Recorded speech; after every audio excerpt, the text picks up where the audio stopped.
Hello everybody, Brandon Schneider here. First of all, I want to apologize for any lack in video quality production here. Just getting used to everything, learning how it works, so just bear with me for the first maybe few videos. I'm sure it'll get better over the time.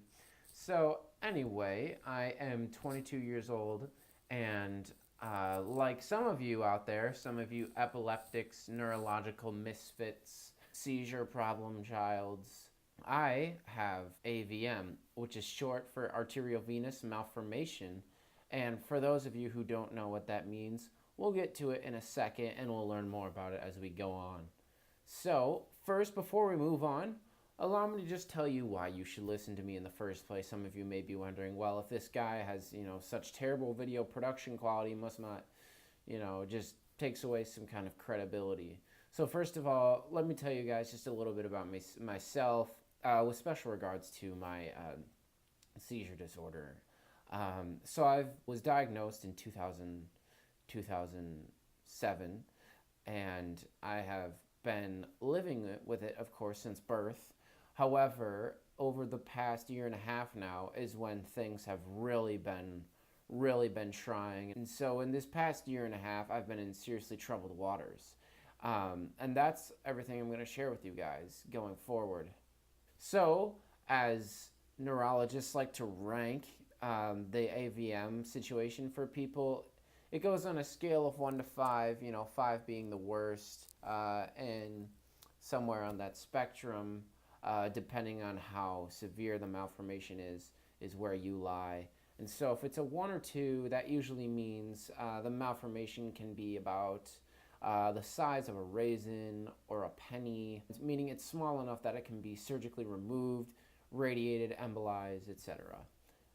3 and 4 means it's getting big, it's hard, it's gonna be seriously proceed with caution. And then 5, the most severe, means that it can't be treated. You're just gonna have to live with it for the rest of your life because it's too big, it encompasses too much of your brain. It can't be treated. You're just gonna have to learn how to live with it, use the right mix of medications, and just mitigate seizures throughout life. That's what I have. Mine is actually all around the right side of my brain. I actually have a CD of my MRI or angiogram, I believe, and I'll try and share that with you guys. I'll try and include that in this video if not. At least for the next. What's the whole point in all this? Why am I even doing this in the first place? Well, like I said, I've had this condition, of course, over the course of my life, but really it's been the past 6 years that I've had to deal with it, really put up with it and figure out how to live with it. But the past year and a half has been very trying, averaging a month and a half, 2 months. Of when I would have a seizure, and now they've become convulsion seizures. Whereas in the past, I would just have a simple partial seizure where the arm, maybe hand or arm, would just go numb and uncoordinated, generally only taking 2 days, maybe a day and a half, a day if you're lucky, for it to recover. Whereas when I would have my convulsion seizures, the stuff that started happening a year and a half ago, that is the stuff that really tries your persistence and resilience. And those usually put you out for a week and a half. I know there may be some people out there who have seizures similar to those, and perhaps it puts them behind even longer than that. I know I've seen some stories of other people who have an even longer recovery period. For me, being a week and a half until I'm strong enough and have the coordination to get back into the world, so to speak. Back again to the whole reason why I'm doing this is I know that there's a lot of people out there, I'm sure, with a neurological condition that really takes some of the fun out of life and makes it harder to achieve your goals. Like I said, I'm trying to find gainful employment as a recent college graduate. And so there's a lot that goes with that too, like moderating certain substances. I don't drink anymore, very sadly. I was just in college a year ago, Uh, Marijuana, cannabis, gone. Caffeine, actually, I'm 2 months into caffeine free.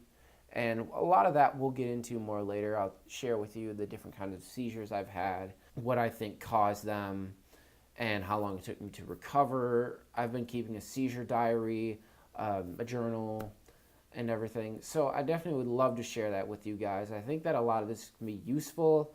And over time, definitely, please, let's create a community. Let's start talking with each other. I would love to hear maybe what you guys have found has been useful over time. Like I said, I've been in this game now for a long time.